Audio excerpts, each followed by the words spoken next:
And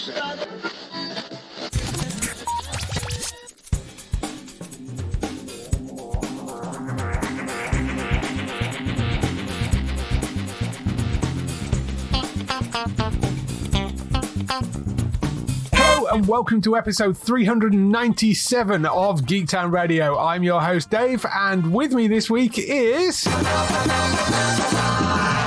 Gray! How are you doing? I'm good, thank you, Dave. Thanks for having me back. You're very welcome. It's nice to have you back on. What have you been up to? So, I have been starting a new job, and that means obviously building in a new routine. So a very good friend of mine came to me just as I started my new job and said, would you like to get back into cinema of the week, go once a week? And I was like, oh, I'm sure I remembered I was a film reviewer for somebody. And so, yes, I went to the cinema last week, and I'm going again tomorrow. Last week I went off to see the Equalizer 3. I do vaguely remember seeing 1 and 2 many years ago. And this sees Antoine Fuqua and Denzel Washington coming back together. A very beautiful film. It was all filmed in Italy, and some of the scenes and the culture that's depicted is absolutely beautiful. And then obviously contrasted with the violence of what the Equalizer is about. Mm-hmm. The only thing that I struggled with a little bit is Denzel turns 70 next year. So, he's a 68-year-old actor. Yeah.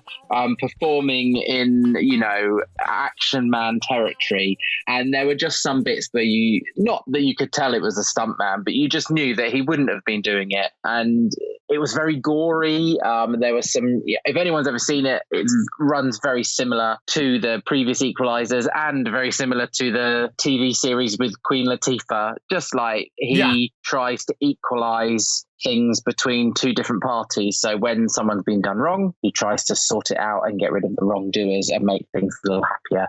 It's very nice. It has Dakota Fanning in, and she it feels like he passes over to her, but the rumors are it's end of the trilogy.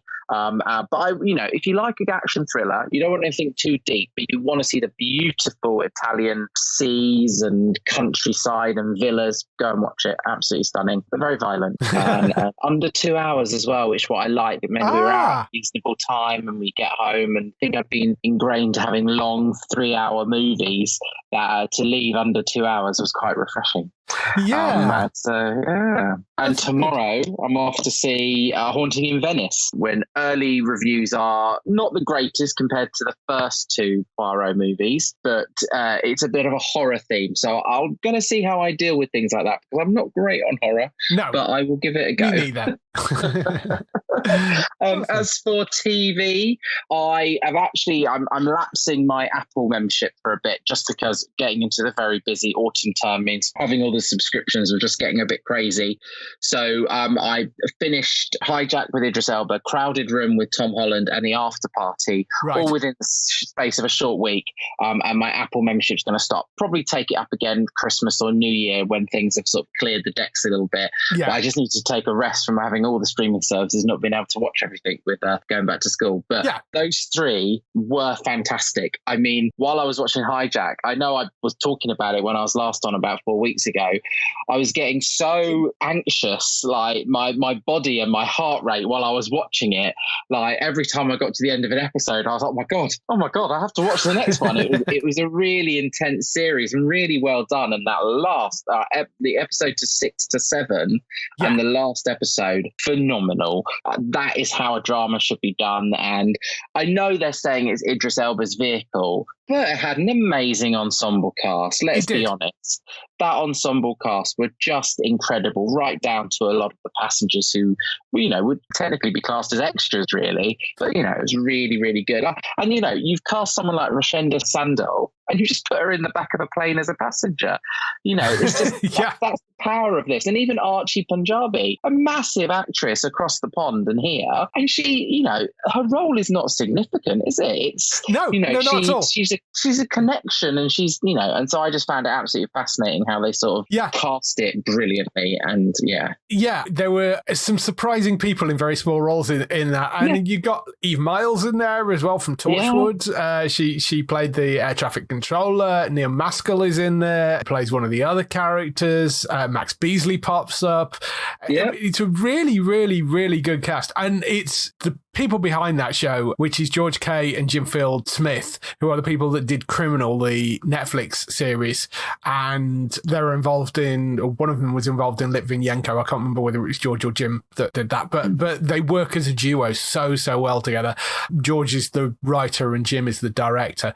They're great, that pair together. They're a really solid duo. Plus, you've got a really class set of actors there. It was a fantastic series that I really enjoyed it. Yeah, and Crowded Room, again, brilliant performances from Tom Holland in particular, and to understand the background behind it.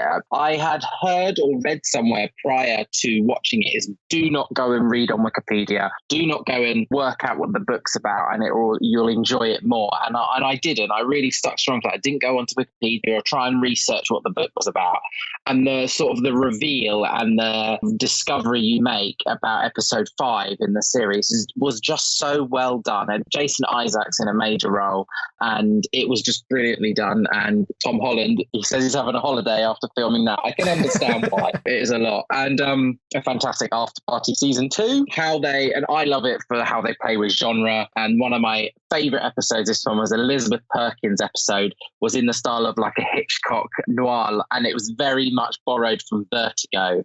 And I've taught Vertigo for like 14 years in the classroom, and to see the shots and the costume and all of this honouring of Vertigo. And earlier in the series they'd done a Wes Anderson episode, and brilliant. And I don't know if it can go to season 3. I think it has been renewed, but what they could possibly do for season 3 and what genres they could go to, then it will surprise me, I'm sure. But almost got to a point where the storyline didn't matter anymore. I was just looking for how they use genre in each episode. So I don't know if that's a testament to how good the program is, that I was looking for the style rather than the substance. So that was good. I'm watching a few things. I just started last week. The Following Events Are Based on a Pack of Lies, which is on BBC. Yeah. I think that title in itself fascinated me. So I started watching that episode 1. I'm very intrigued. They've got a bit of talking to the camera, breaking the fourth wall. So that sort of plays around with format a little bit.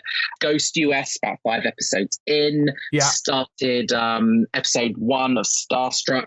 And then just yesterday, I started watching Juice, which is the new Mawaan Rizwan and Russell Tovey sitcom. Right. And yes, so I really enjoy it. It's all available now on iPlayer, but you have to be prepared to go with it. It's not a straightforward sitcom by any way. It's from the mind of Mawaan, and it plays around with some conceptual comedy. So you have to be prepared to go with it. It's not a straightforward, here's a laugh, here's the next scene, here's a laugh. They're playing around with the ideas behind his own feelings and what the world around him does when he has feelings about things. So yeah, quite good. Only watching one episode, we'll be watching the rest. But obviously I'm warming up, me and my partner are warming up for the week where it all begins, where we wave goodbye to autumn.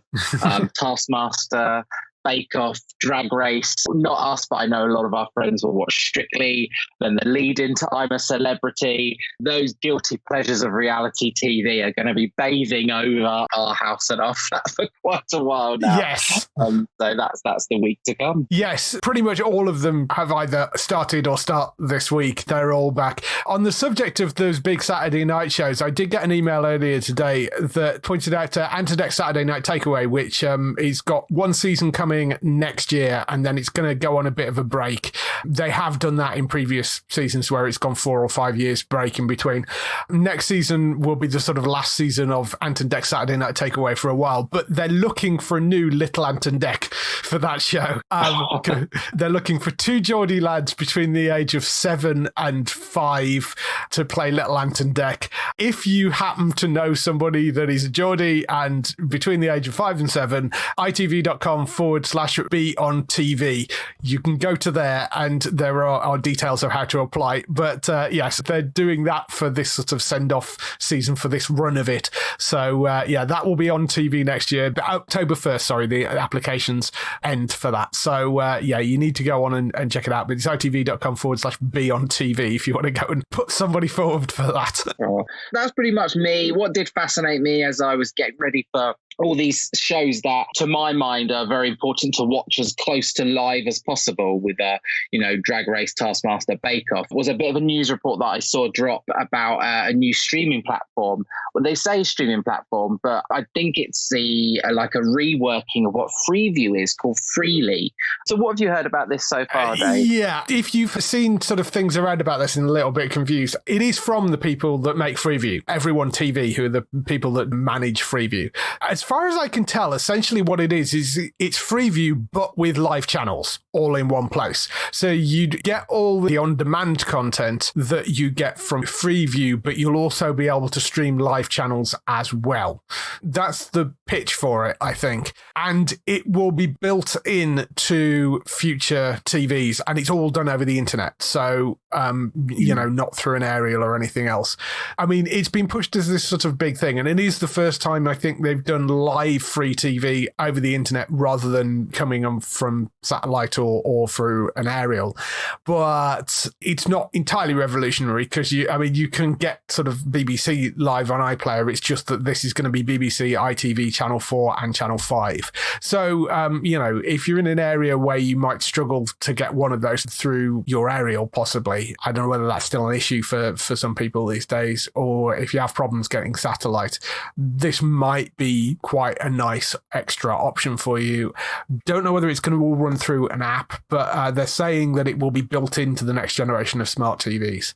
So more option, and it's free. That's not a bad thing as far as I'm concerned, but it is BBC, ITV, Channel 4, Channel 5 are all together in making that happen. So, it isn't necessarily some massive revolutionary thing, but it's going to be another nice option that I think people have moved forward. But it's not going to launch until 2024. It's called Freely. We'll see when it comes out. Yeah, it'd be good to have everything in one place. That will be nice. And over to you. What have you been doing? Are you still in your Starfield era of living your life in the game? I listened to last week and you said you were really getting through the hours. Yes, I'm up to around 120 hours, I think, in Starfield now. So I have been spending quite a lot of my spare time playing that game, and I'm still not really that much further forward in terms of the main quest line on it. As with all good Bethesda games, you get like this multitude of side quests, and you'll be wandering around somewhere and you'll stumble across something. Like I was playing earlier on, tootling around the universe in my ship, and stumbled across this floating derelict, boarded it, and there's this entire sort of hour-long quest wandering around the ship trying to find out what happened to them, and it's fairly apparent from when you first get on that somebody brought an alien on board, so it's a sort of alien rip-off sort of thing. But there's little stuff like that you just stumble across, and it completely diverts you in a different direction. Plus there's all the faction quests. You can be a space cowboy, you can be a space pirate, you can join the space marines. I mean, there's so much stuff you could do in that game. So yeah, no other game exists at the moment. That is all I am playing.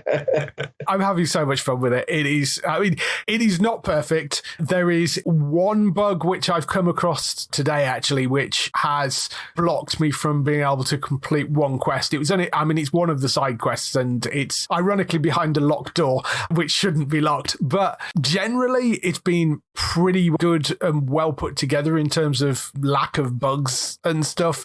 It's just got the niggling little things that you always get with Bethesda games of the inventory management sucks, and there's a lot of repetition in some of the lines from some of the people. There are bits and pieces, but it's still incredibly enjoyable, and there's so much to do in that game. But as I said, 120 hours in, and I'm still nowhere near finishing the main quest line. I would highly recommend it. If you're looking for a big, lovely RPG game to play, Starfield is definitely one you should pick up. It's really, really good. I'm interested to see whether it plays on my Steam Deck, actually. Apparently, it's supposed to work on the Steam Deck, but I haven't tried it yet, so I'll have to have a look at that at some point. TV-wise, though, but sticking with space and sci-fi, Foundation came to its finale on Apple. Second season of that. Me and Matt talked a bit about this last week and how that episode really could have been a finale episode.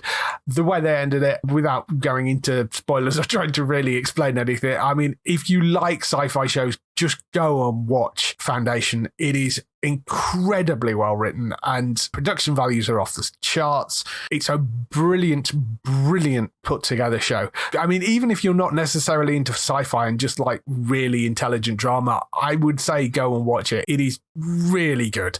The second season has proved that they know what they're doing and didn't go off the rails and didn't try and dumb itself down. I mean, you compare that to something like The Witcher. And one of the issues that Henry Cavill had with The Witcher was the fact that they took the material and dumbed it down for the audience because they don't trust the audience is going to be okay with how the book was written, which seems rather ridiculous. Whereas with Foundation, they're very much going down the sort of keep up route. You know, they're trusting the audience's intelligence enough to know what they're doing with it and follow the plot. And you do. It's really well constructed. It's a superb drama and well worth watching.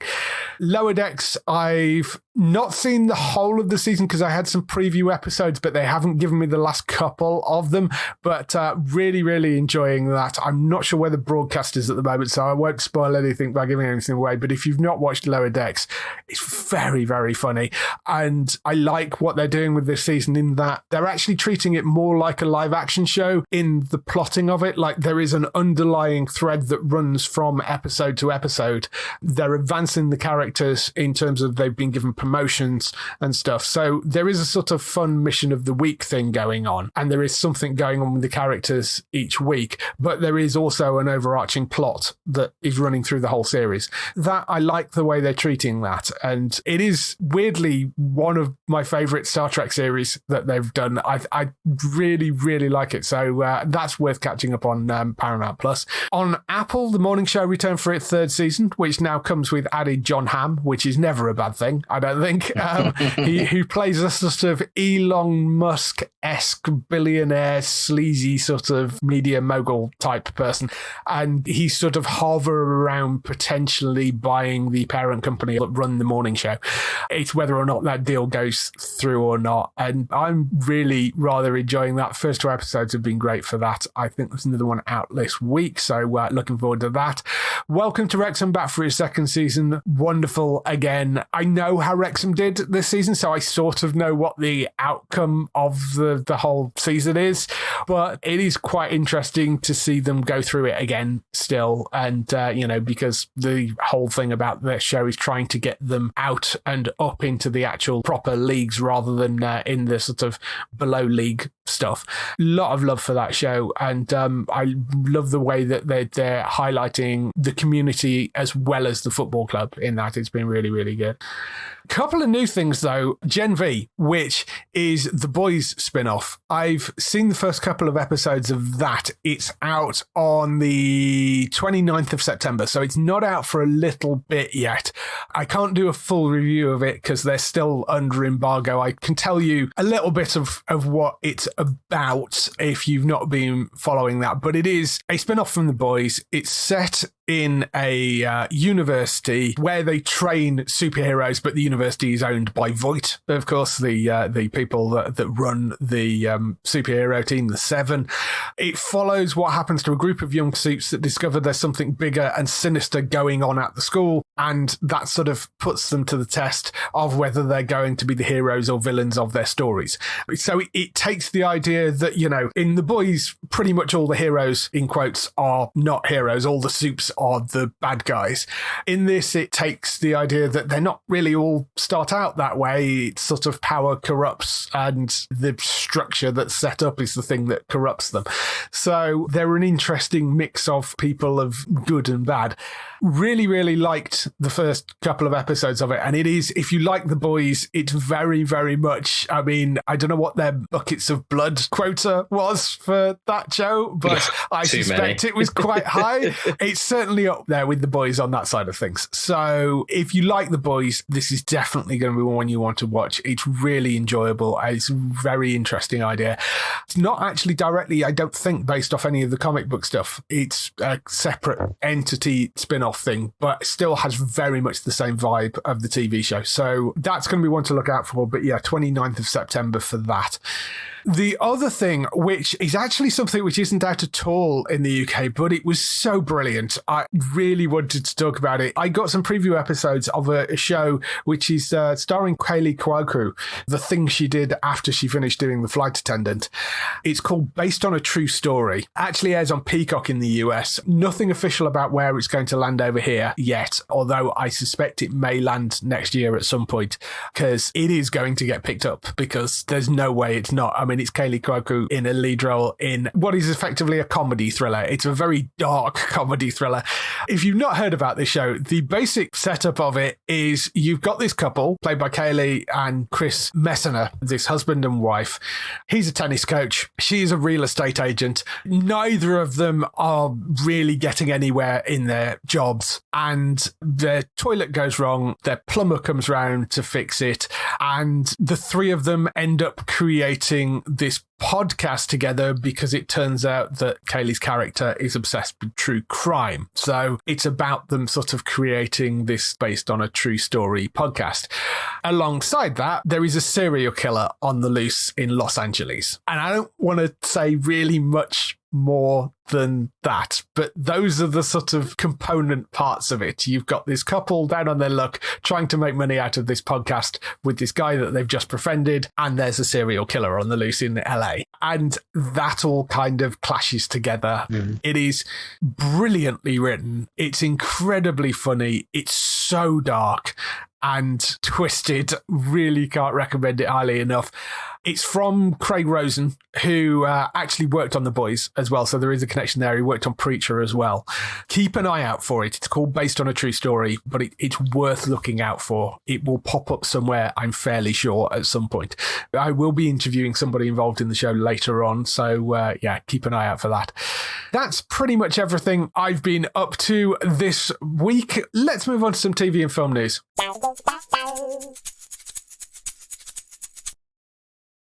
So we kick off the TV and film news with renewals, cancellations and pickups.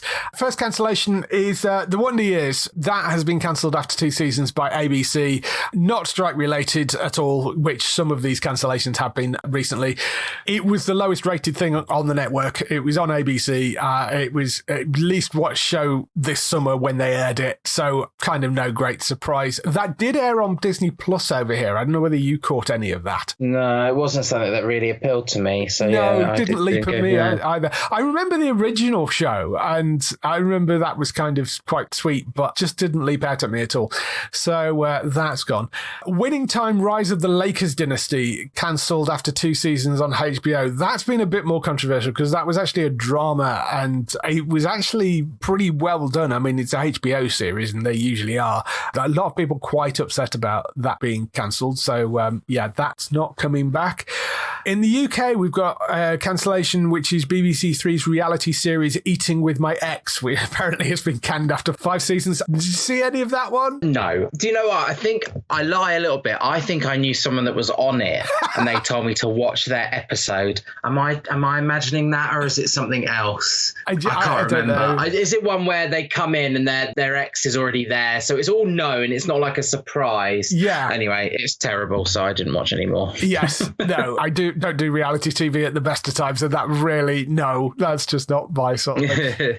The other thing which comes with a question mark is Top Gear, interestingly. As you may or may not be aware, Freddie Flintoff had a very serious car accident earlier this year or late last year, I think it was.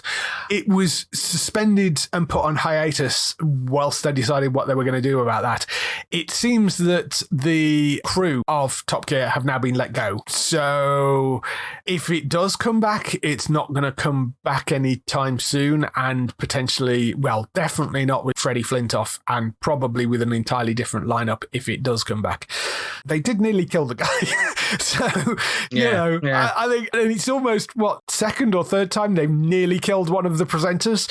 At a certain point, you've got to go, hang on a minute, maybe we need to take a step back from this.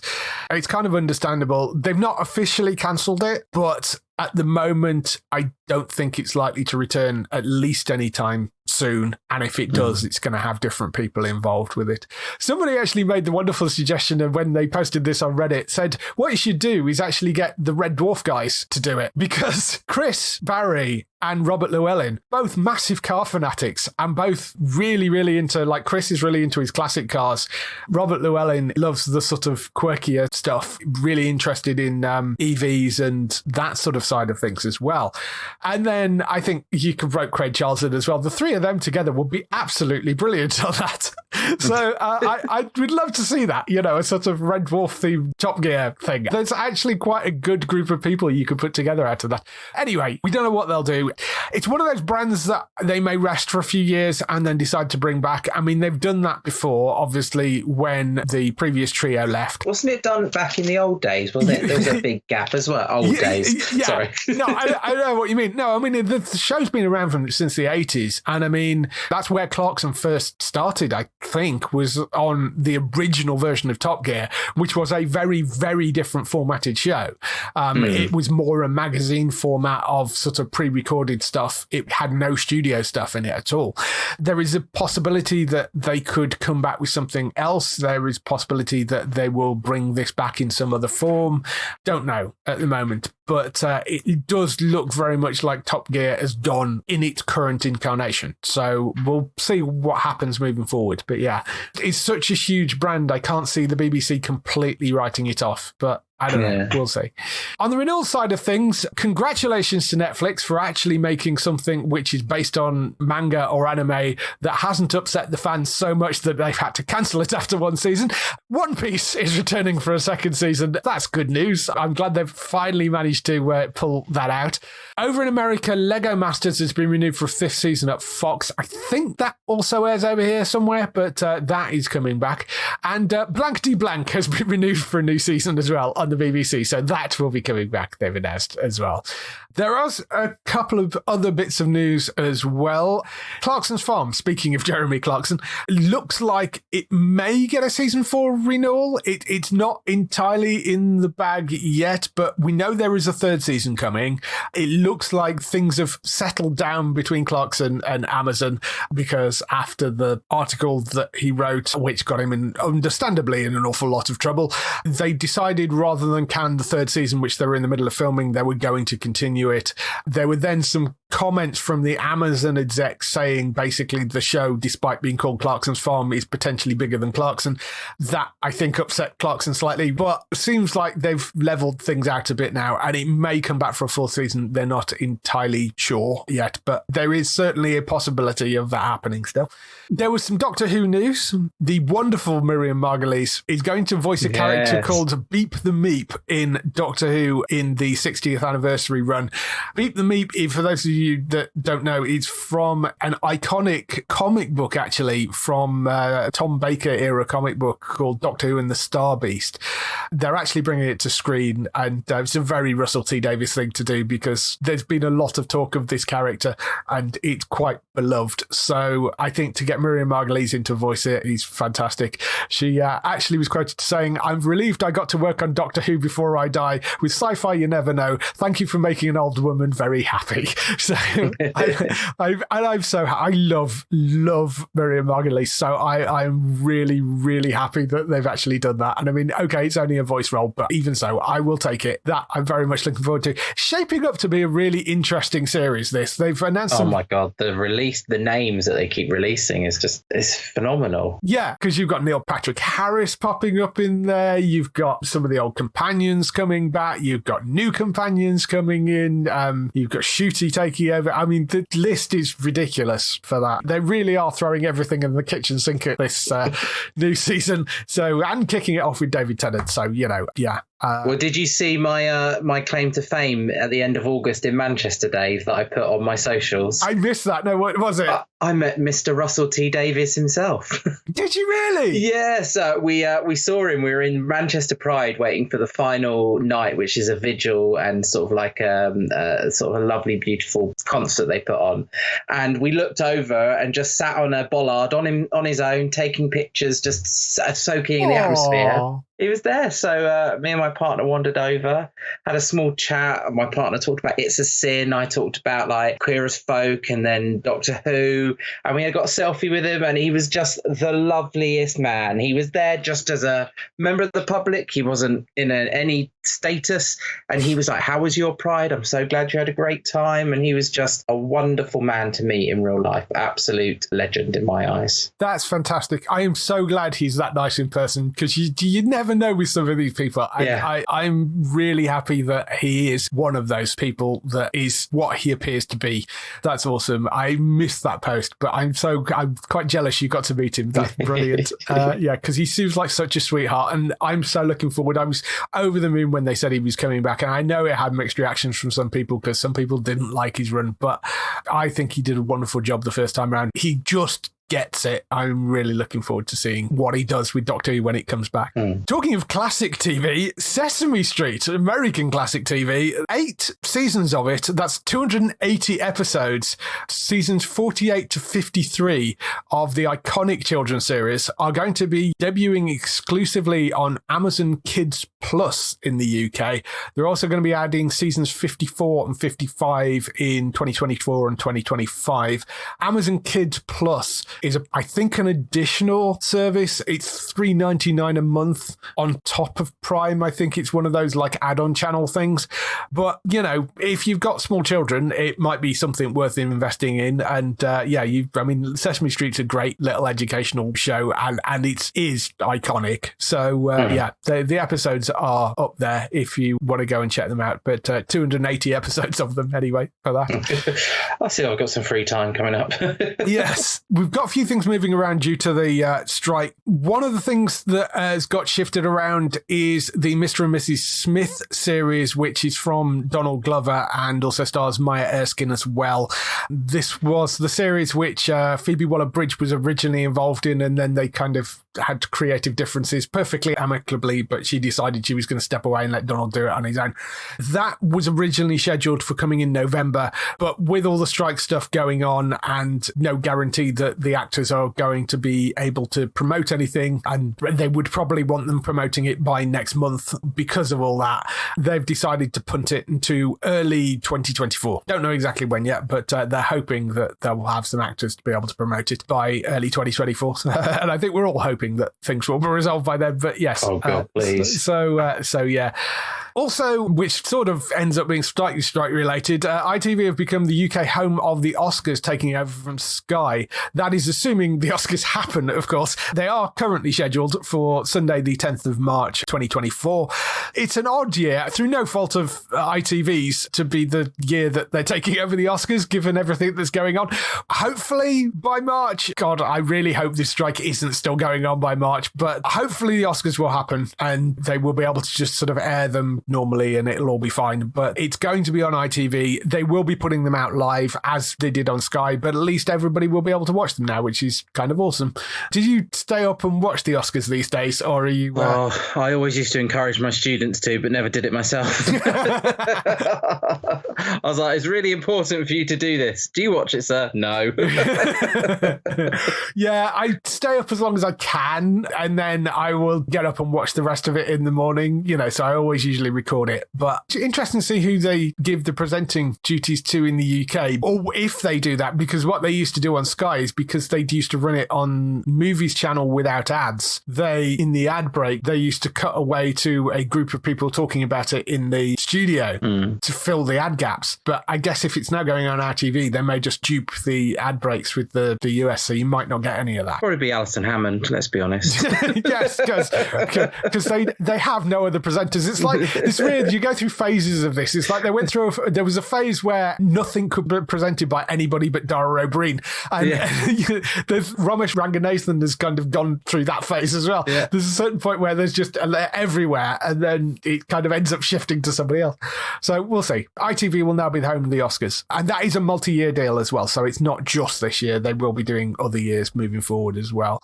Speaking of the strike stuff, though, strike update for you. The talks networks are to resume on Wednesday, they have announced. So they've been in limbo for about a month. I mean, the studios are playing stupid games because they were basically saying, oh, well, we're waiting for a counter offer from the WGA, and the WGA are going, but we gave you our offer in August and you've not come back to us, so you need to counter that first.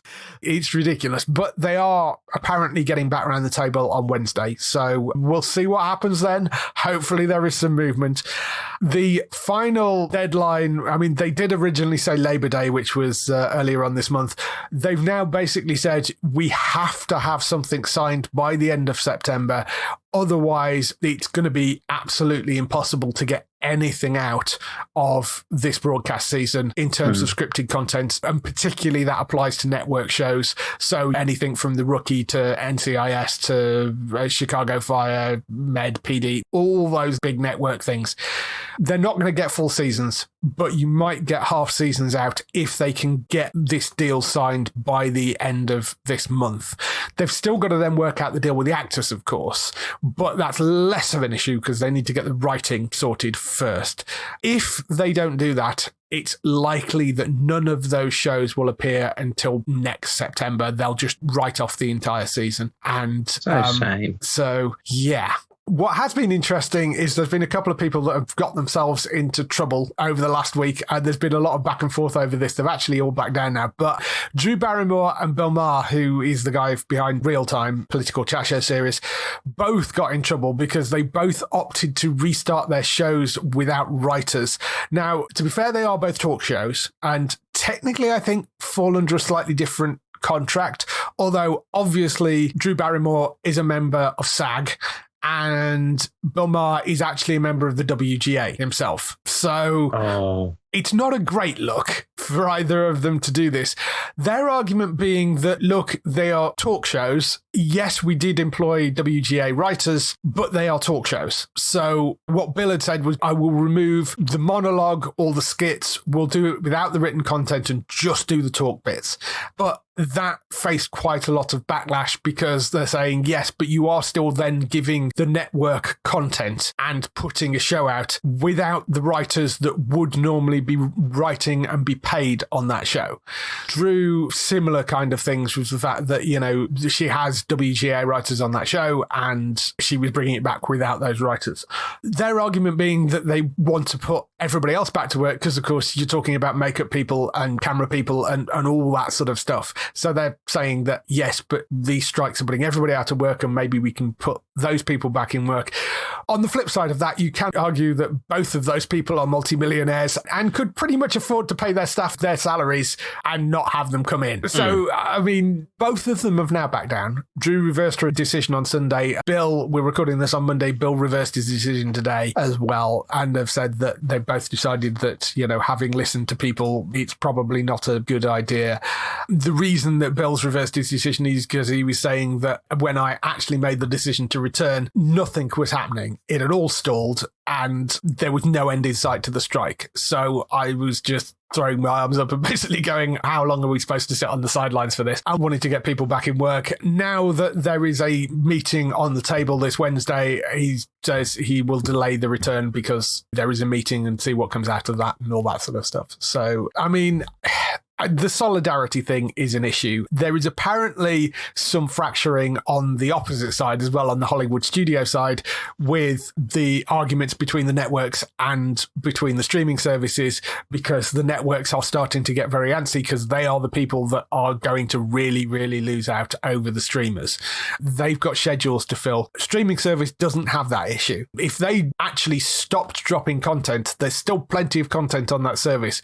If you're a network, you've got to have new stuff going out. You've got to feed the beast. And they're the people that are really starting to get antsy. The rumblings of the really rich Prime and Apple could almost solve a lot of this, couldn't they? With the funding they've got behind them, could help out, and they could go to SAG-AFTRA and LDJ say, we will meet your targets. It's people like Netflix, and in essence, this could be the start of the downfall for someone like Netflix, like being so rigid and not working. And I've listened to a couple of things, and there are some rumblings. There are some, you mentioned it last week, that legacy studios are willing to sort of bend a little bit. It's Netflix and things like that holding things up.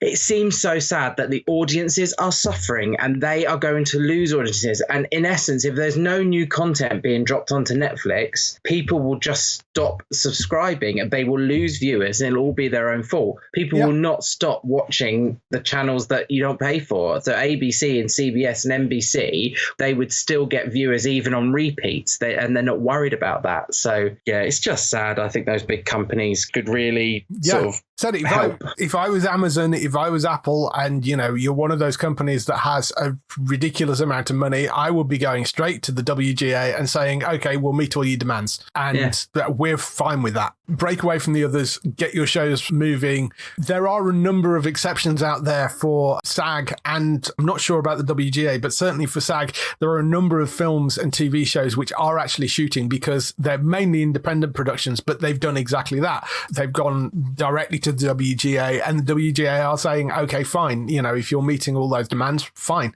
and are letting them continue, despite the fact that there is a strike on. So there are exceptions out there, and all it would take is somebody like Apple to step up and go, actually, we're going to do the right thing. We're going to pay them everything they're asking for. And that would probably break it to the point of collapse, because the networks would then go and do the same thing, and you would leave the other streamers out in the cold, and it would make a great PR piece for Apple. So, it's a win-win as far as I'm concerned. It's going to cost them a little bit more money, but I mean, it's Apple. They're not exactly short of cash, and same with Amazon. So, that would be what I would do. I mean, the whole thing is having an effect in the UK as well. Although none of the UK productions themselves are on strike, 2/3 of the UK's total film spend comes from the US. So the sound stages, because I mean, there was a point the last couple of years, pre-pandemic and getting back to post-pandemic, it was getting to the point where the stage space was so expensive because there literally wasn't enough of it, because everybody wanted to shoot here. They're throwing up new studios all over the place. I mean, there's a new one being built in Birmingham. They built more in Scotland. There's studios popping up all over the place. Some of the UK's busiest sound stages at the moment are like ghost towns. That's because the US productions are shut down. Although the UK productions are still shooting, so much of the industry is run through the US. And you've got people that are in the UK industry because a lot of the time they will hire locally. So, there's a production assistant that is quoted as saying there's just no jobs to apply for right now. She's freelance, as many of these people are, and goes from job to job. They're not working for a production company, and just no jobs out there because there are no productions producing anything. The head of the entertainment union over here has basically said that she's been talking to people who have just had enough entirely and are talking about changing careers. And this is really disappointing, because there are fewer projects and a lot more competition out there to book jobs. Some of the production companies in the UK are taking advantage of the situation and undercutting the pay rates and trying to force people to take less money because they know the fact that people are desperate for work. And it's so wrong, isn't it? I know it's a free market and all that, but no, they've not named names of who those production companies are, but that's incredibly disappointing. So it is having a global effect. I imagine it's the same in other places as well, but particularly it's hit the UK quite hard in terms of the production industry. There were a couple of people that did pop up. The Rock and John Cena popped up on their old stomping ground of the WWE Friday Night SmackDown this week. They apparently were back in the ring. I don't think they were actually fighting, but they were doing bits around the sort of ring and stuff. Obviously, it's WWE and it's wrestling. A lot of that stuff is scripted, but they're non-union scripted. So So it raised a few eyebrows, given that both of them are actors and are part of SAG now, but I think I can let them get away with that. I mean, they're not doing anything else. It's WWE. It is their sort of stuff. I don't know. I'm sort of okay with them doing that. And there was this wonderful little bit of news as well that popped up.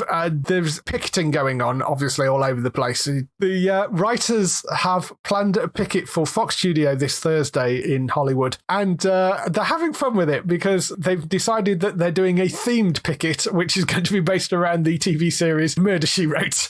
Oh, I'd be there. Which, I love that. I love the fact that they kind of got to the point in the strike where they're actually trying to zhuzh up and make the picketing itself slightly more interesting. So they're doing a Murder, She Wrote based. So I'm sure there were photos of that out and around on Thursday. That I thought very, very, very funny. I think there is a movie in production of a Murder, She Wrote. So somebody will be replacing. Yes, I was reading something earlier this week. So somebody replacing Angela Lansbury as Jessica Fletcher in that. But there is apparently a film in production as well. But yes, so look around for photos online on Thursday. There will be a Murder, She Wrote themed picket outside Fox. Moving back onto UK TV, and we are actually talking about the company UK TV as well, because they went and did a deal with AMC, particularly the Acorn TV brand, which they also own, which is actually more sort of used in America, and it's sort of British TV selling it to an American audience. But they do have a bunch of original shows that they make specifically for Acorn TV, which are British shows, but Acorn TV is available over here actually, but I very much doubt anybody actually has it. So UK TV have picked up all these shows to actually air on a mixture of the drama channel and other UK TV channels, UK TV Play and Alibi and other places as well.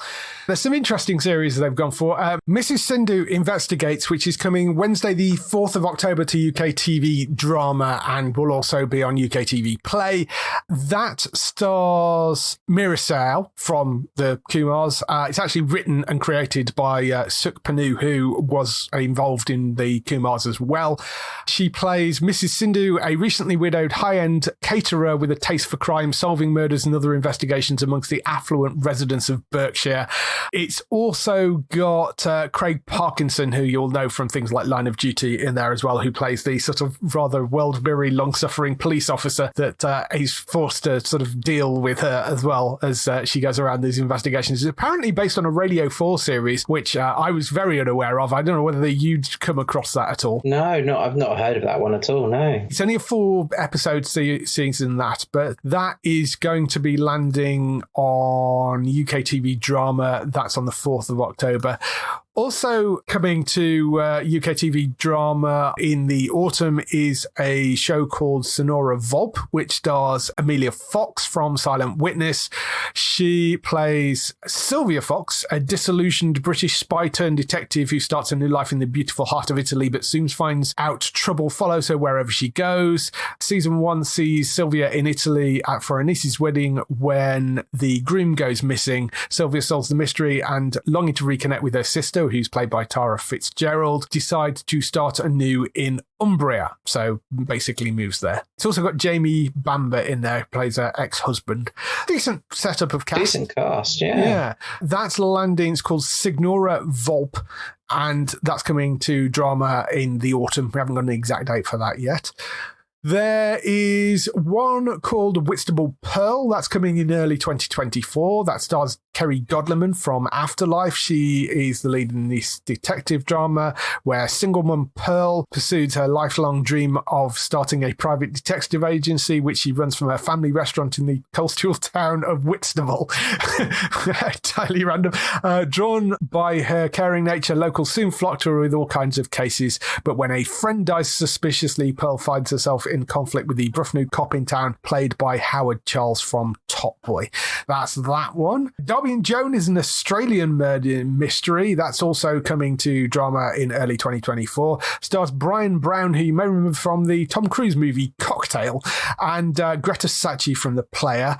A widowed English nurse is on a quest to find answers about her husband's mysterious death, while ex-detective Jack Darby has taken to the open road. The two meet in the outback and form an unlikely investigative team.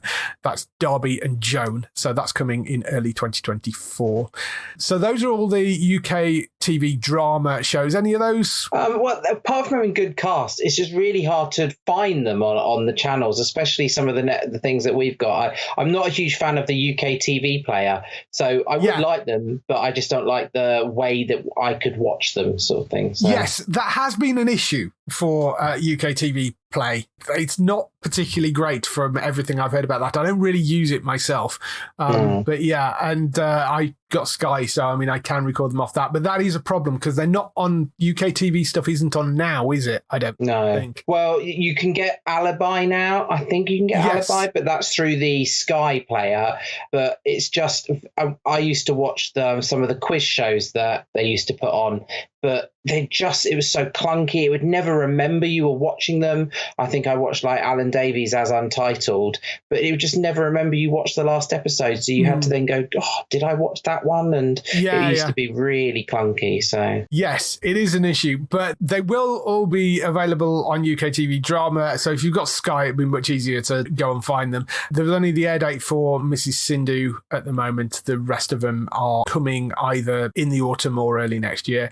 There is another one which is coming in October that's specifically coming to UK TV Play. It was a one-off series. It's called The Southwesterlies. It's set in Ireland, stars Orla Brady from Fringe, goes undercover in a small town to quell objections to a wind farm, apparently, is that one. It's got Patrick Bergin in it from Patriot Games, and I think he did a Robin Hood movie at one point. I seem to remember Patrick Bergin. But yeah, so that's an Ireland set one. That's a one series thing. The big one, which is coming to Alibi, is actually, it's not from Acorn TV. It's actually direct from AMC. It's Dark Winds. And this is an American psychological noir thriller created by Graham Rowland, based on a novel series by Tony Hillerman. Set in 1970s Southwest, the series follows FBI investigation into a bank robbery in Gallup and the Navajo tribal inquiry into the local murder of two Navajo residents. It's got Zane McLaren in it from Fargo, and Keon Gordon from the Twilight Saga is also in it as well. They're two of the leads. Noah Emmerich is in there as well, who's from Americans and Truman Show. He's in there. Rainn Wilson is in there from The Office and various other things as well. So there's a really good cast for it. It's got some fairly good reviews. It's actually got 2 seasons so far. And this throws up something quite interesting because we've talked previously on the show about whether or not AMC are going to launch AMC Plus in the UK. And there's some interesting moves going on with AMC because they've shut down AMC Global, which was the one channel that they had that was buried under a deal with BT and tucked away on the BT TV service. So 5 people in the UK had it. Yeah. They've got rid of that, and they're now selling off a number of their shows, because the other thing that has been picked up is Interview with the Vampire, and that's been picked up by the BBC. Interview with the Vampire is obviously a new updated version of the films, the books, the Anne Rice novels. It is a new version of that. Stars Jacob Anderson and Sam Reed and Bailey Bass as the 3 leads in that, as Louis and Lestat and Claudia. I'm rather looking forward to seeing that, but it's been picked up by the BBC. And with Dark Winds going to Alibi, those are 2 of their big shows outside the Walking Dead stuff. So that would seem to point that they're not going to launch their own streaming service, that they're just going to sell everything off to other broadcasters, which is fine by me. I would like it if they sold all the Walking Dead stuff in one place. That would be quite useful, so you're not having to look all over the place for it. But the other things, that's fine. Ideally, hopefully, the BBC pick up Mayfair Witches as well, which is the sister show to Interview with the Vampire. But if they want to sell the individual franchises off to various different broadcasters, I say go for it. I'm perfectly okay with that. As long as, people can watch it somewhere, that's great. In terms of the Walking Dead spin-offs, Dead City has been registered with the BBFC, the people that give the PG 12, 18 ratings.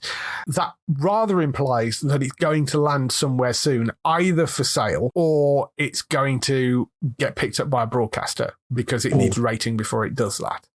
Don't know about the Daryl Dixon series yet. That hasn't appeared for rating, but it does seem that they're going to just sell them off to the highest bidder, which, that's fine if that's what they want to do. As long as they're all sort of in the one place and people can watch them legally in the UK, I'm all for that. That's perfectly okay. Interview with the Vampire, I've heard mixed things about a lot of people praising it, but like they've been waiting too long for it to come over here. I vaguely remember watching it when I was younger. It was probably one of those films I shouldn't have watched. I was a little bit too young for type thing. But yeah, I that's the one that interests me more than the other one. So yeah, I want to take a look at Dark Winds because it's one of those fairly generic descriptions of sort of American psychological noir thriller.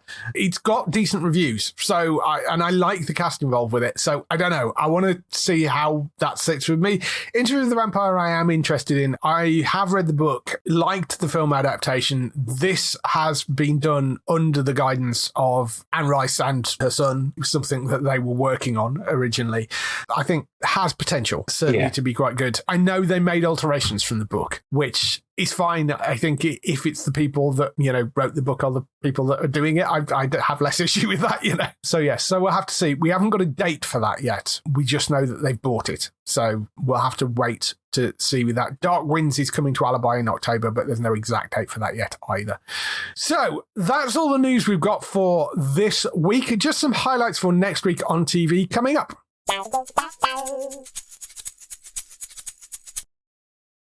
So, highlights for next week. We have Taskmaster returning for season 16. That is on the 21st of September at 9 p.m. on Channel 4. You can go and catch that. Minx is back for its second season. That's on Paramount Plus. That's on the 21st of September as well. Sex Education back for its fourth and final season. That's on the 21st of September. Crime returns for its second season. That's on ITVX. That's the Dougray Scott series. That's back for its second season, ITVX, based on a novel by Irving Welsh. That's The Continental, which I know a lot of fans have been waiting for, people that love the John Wick movies. That's coming to Prime Video in the UK on the 22nd of September. Black Snow, which is the Australian crime drama, stars Travis Fimmel from Vikings, this one. BBC 4 and iPlayer. That lands on the 23rd of September at 9 p.m. The Long Shadow, which is a crime drama from George Kay, who is the guy behind Hijack and Criminal and Litvinenko. That is about the hunt for the Yorkshire Ripper. It's got Toby Jones, David Morrissey in it, and a whole bunch of other really good cast members. So 25th of September on ITV and ITVX for The Long Shadow at 9 p.m. And The Great British Bake Off is returning for season 14. That's on Channel 4 at the 26th of September at 8 p.m. And that is one of the shows that Alison Hammond has muscled her way onto. So replacing Matt Lucas, isn't she, on this season? Yes. So yes. So yes, lots of stuff for you to watch this week. We are definitely getting into a season, at least of reality TV, if nothing else. Not that I watch it, but yes. That's everything for this week. If people want to find and talk to you, where can they find you? They can follow me over on Twitter at Gray the Geek. Now I'm also on Blue Sky, and also I am on Instagram as well at Gray Panton if you want to find anything to do with what I'm doing, particularly running related. Normally you'll see me every Wednesday night post run, whether it's raining or hot sun. You can see a picture of me there. So awesome. So go and check Gray out over there. You can find us all on Blue Sky actually now. Bex is on Blue Sky. I'm not sure whether Matt's actually set up his account yet, but Daryl is on Blue Sky as well. So you can find us all over on there. But Bex, main place you need to go and find Bex is over on twitch.tv/Trista Bytes. That's BYTES, which she's streaming every week over there. Lots of fun stuff going on her streams always. You can also find her at Trista Bytes across social media. Matt, you can find on entertainmenttalk.org for lots and lots more podcasts, Man U podcast, and we're still doing Breaking Bad over there. We're coming up to that episode, the infamous Fly episode. That is coming up fairly soon, so go and check that out over there. And Daryl, you can find at HollywoodNorthNews.net for all those TV series you love which are shot in Canada. For us, you can visit the website at geektown.co.uk throughout the week and see all the latest air date information. If you want to get in touch with your questions or comments, email us on podcast@geektown.co.uk. Leave a message message on the website page. Find us at Geektown on X or Twitter or whatever we're calling it this week. Facebook at facebook.com/Geektown, YouTube at youtube.com/Geektown, Blue Sky at Geektown, Instagram at Geektown UK, TikTok at Geektown UK, and Threads at Geektown UK. That is everything. We will see you next week. Bye-bye. Bye-bye.